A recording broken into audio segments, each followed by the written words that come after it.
दोस्तों आज के इस वीडियो में हम बात करेंगे परागण यानी कि पोलिनेशन के बारे में। हम जानेंगे कि परागण क्या होता है और परागण कितने प्रकार के होते हैं तथा पौधों के लिए परागण का क्या महत्व है। तो आइए सबसे पहले हम बात करते हैं परागण यानी कि पोलिनेशन के बारे में। तो परागण होता क्या है पहले ये जानते हैं।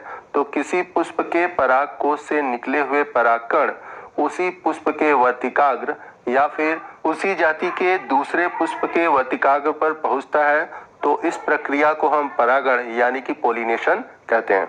तो इसमें होता क्या है कि पराग कोश से जो परागकण होते हैं वो निकलते हैं और वो निकलकर उसी पुष्प या उसी जाति के दूसरे पुष्प के वर्तिकाग्र पर पहुंचते हैं और यही प्रक्रिया कहलाती है परागण की।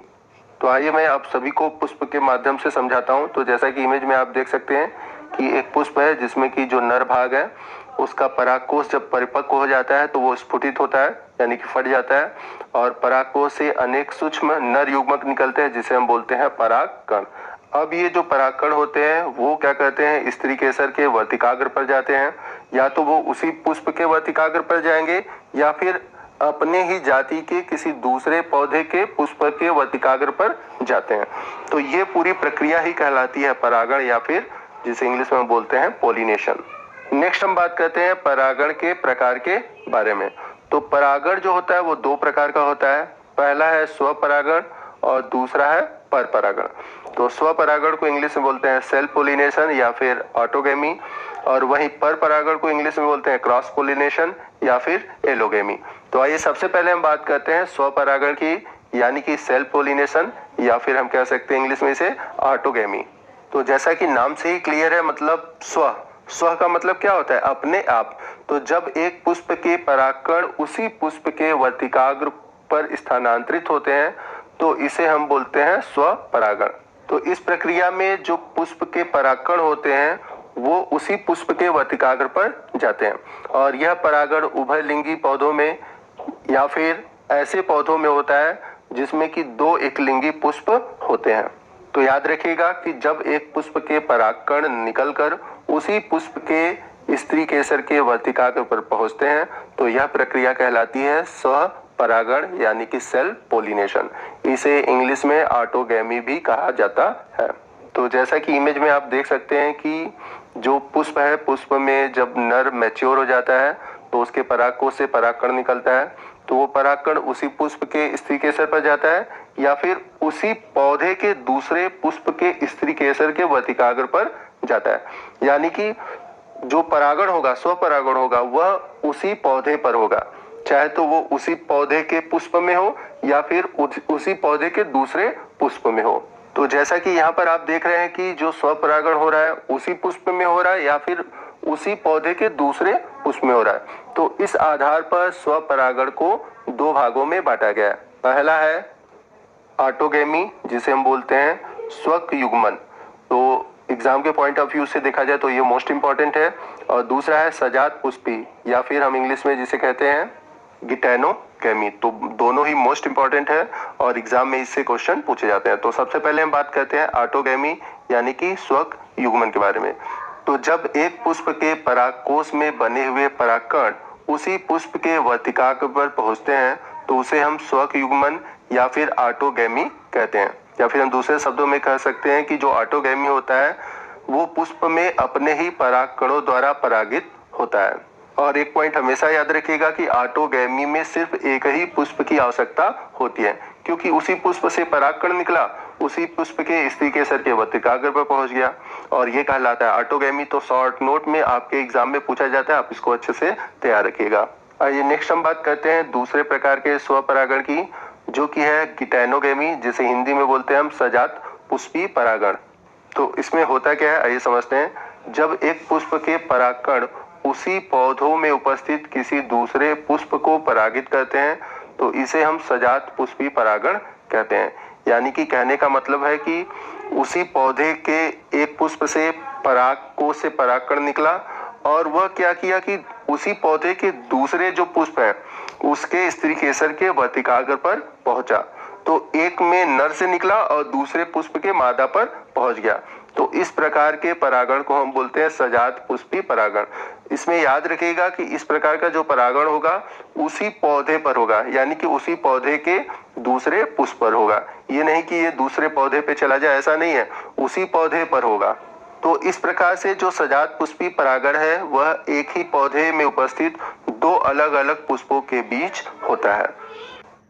अब नेक्स्ट पॉइंट में हम पढ़ेंगे कि पौधों में स्वपरागण के लिए कुछ अनुकूलन होता है, यानी कि पौधे स्वपरागण के लिए अपने पुष्प में कुछ ऐसी सुविधाएं देते हैं जिसके कारण स्वपरागण होता है।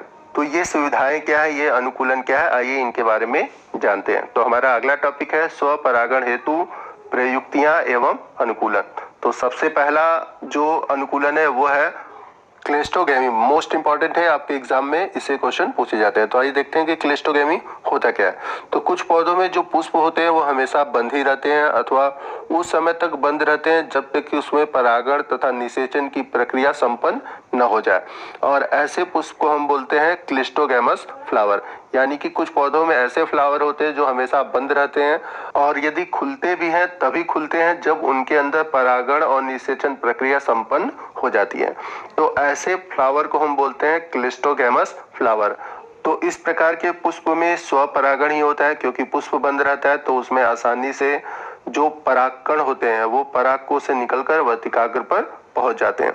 तो जब बंद पुष्प में परागण की प्रक्रिया होती है तो उसे हम बोलते हैं क्लिस्टोगेमी।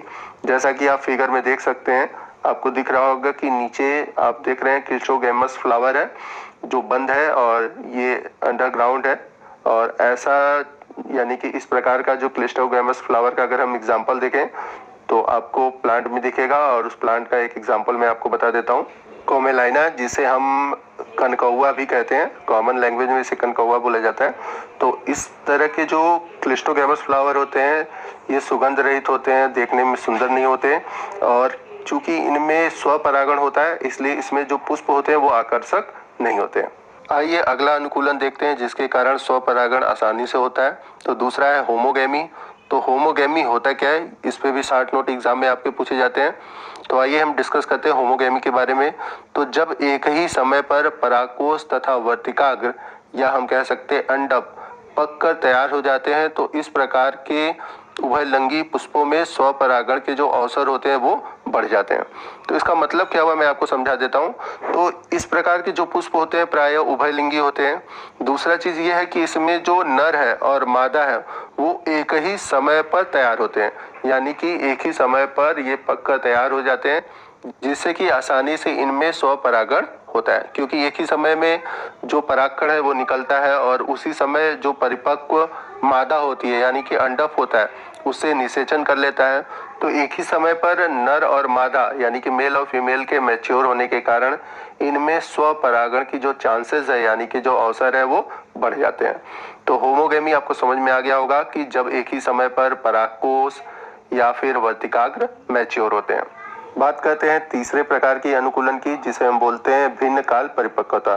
तो नाम से ही है भिन्न काल, मतलब कि कुछ पुष्पों में नर व मादा जो होते हैं वो अलग अलग समय पर मैच्योर होते हैं। मतलब कि हो सकता है कभी मेल पहले मैच्योर हो जाए फीमेल बाद में मैच्योर हो, या फिर फीमेल पहले मैच्योर हो जाए मेल बाद में मैच्योर हो।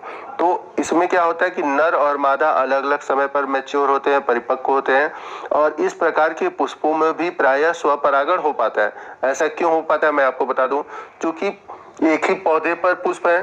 तो एक ही पौधे पर पुष्प है तो मान लीजिए एक पुष्प में नर मैच्योर हो गया और दूसरे में मादा। तो एक पुष्प का नर से परागकण निकलकर दूसरे पुष्प के यानी कि मादा के स्थितिकेसर पर पहुंच गया। तो एक ही जाति के पुष्प में हो रहा है तो यहाँ पे भी तो स्वपरागण संभव है। तो जब नर और मादा अलग अलग समय पर परिपक्व होते हैं तो उसे हम बोलते हैं भिन्न काल परिपक्वता। आइए चलते हैं हम अपने अगले टॉपिक की ओर, और अगले टॉपिक में हम बात करेंगे स्वपरागण से होने वाले लाभ एवं हानि के बारे में। तो आइए सबसे पहले हम बात करते हैं स्वपरागण से होने वाले लाभ यानी कि एडवांटेज ऑफ सेल्फ पोलिनेशन के बारे में। तो स्वपरागण परागकणों के स्थानांतरण के लिए किसी बाह्य कारक पर निर्भर नहीं होता, अतः इसमें परागण के असफल होने की संभावना बहुत कम होती है। तो स्वपरागण में होता क्या है, चूंकि इसमें आपस में ही परागण हो जाता है तो इसमें कोई बाह्य कारक की जरूरत नहीं होती। मतलब कि जो परागकण है किसी कारक के द्वारा यानी किसी माध्यम के द्वारा किसी और पुष्प पर नहीं जाते, इन्हें किसी माध्यम की आवश्यकता नहीं होती। कुल कहने का मतलब यह है कि इन्हें किसी माध्यम की जरूरत नहीं होती कि परागकण किसी दूसरे वर्तिकाग्र पर जाए, और इसमें जो परागण के असफल होने की संभावना जो होती है वो बहुत कम हो जाती है। दूसरा एडवांटेज है कि चूंकि स्वपरागण में बहुत कम परागकणों की आवश्यकता होती है और उनकी क्षति भी कम होती है, अतः पौधों को बहुत अधिक संख्या में परागकण बनाने की आवश्यकता नहीं होती। वही बात करें हम तीसरे एडवांटेज की, तो स्वपरागण के लिए अधिक बड़े आकर्षक व सुगंधित पुष्पों की आवश्यकता नहीं होती। ऐसा क्यों होता है मैं बता देता हूँ। क्योंकि जब पौधे बहुत आकर्षक होते हैं तो जैसे कि कीड़े मकोड़े हैं, जैसे कि बटरफ्लाई है या फिर आपके और कीट है, वो उसके प्रति आकर्षित होते हैं। जब वो आकर्षित होते हैं तो जो परागकण होते हैं उनके पैरों पर चिपक जाते हैं। अब वो परागकण उस पुष्प से दूसरे पे पहुंच जाते हैं। तो पुष्प आकर्षण का काम इसलिए करते हैं क्योंकि वो क्या करें, अन्य कीड़ों मकोड़ों को अपनी ओर आकर्षित कर सके। चूंकि स्वपरागण हो रहा है तो इसलिए इस प्रकार के जो पौधे जिनमें कि स्वपरागण होता है उनके पुष्प अधिक बड़े नहीं होते, आकर्षक नहीं होते और सुगंधित नहीं होते। चौथा सबसे बड़ा जो एडवांटेज है स्वपरागण का वो मैं आपको बता दूं कि चूंकि जो स्वपरागण होता है वो भिन्न जनकों के लक्षणों का संलय नहीं होता है, यानी कि स्वपरागण में एक ही पुष्प के नर और मादा मिलते हैं, तो इसके कारण जातियों की जो आनुवांशिक शुद्धता है यानी कि इनकी जो जेनेटिकल प्योरिटी है वो बनी रहती है। ठीक है, जिसके कारण इनमें अशुद्धियां नहीं आ पाती, मतलब अलग लक्षण नहीं आ पाते। इनमें हमेशा आनुवांशिक गुण जो होते हैं वो बने रहते हैं। तो ये स्वपरागण के हुए लाभ। नेक्स्ट हम बात करते हैं स्वपरागण से होने वाली हानियां, यानी कि डिसएडवांटेज ऑफ सेल्फ पोलिनेशन। तो स्वपरागण की जो सबसे बड़ी हानि यह है कि इनमें क्या होता है, कई पीढ़ियों तक निरंतर स्वपरागण से जो इनके गुण होते हैं वो रुक जाते हैं, यानी कि इनमें कोई नई गुण नहीं आ पाते, जिससे कि इनके जो पौधे होते हैं, संततियां यानी जो इनकी होती हैं वो कमजोर होने लगती हैं। दूसरा डिसएडवांटेज क्या है कि स्वपरागित पौधों में नए लाभदायक लक्षण समावेशित यानी कि इंट्रोड्यूस नहीं हो पाते। यानी कि उसमें होता है क्या है कि पौधों में कोई नया लक्षण नहीं आ पाता, कोई नया लक्षण नहीं आता तो उसमें लाभदायक कोई लक्षण नहीं आ पाते। तो कुल मिलाकर कहने का मतलब है कि स्वपरागण में पौधों में कोई नया लक्षण नहीं आता, यानी कि पीढ़ी दर पीढ़ी पौधों के वही लक्षण बने रहते हैं, और वही लक्षण बनने से जो संततियां होती हैं वो आने वाले समय में कमजोर हो जाती हैं।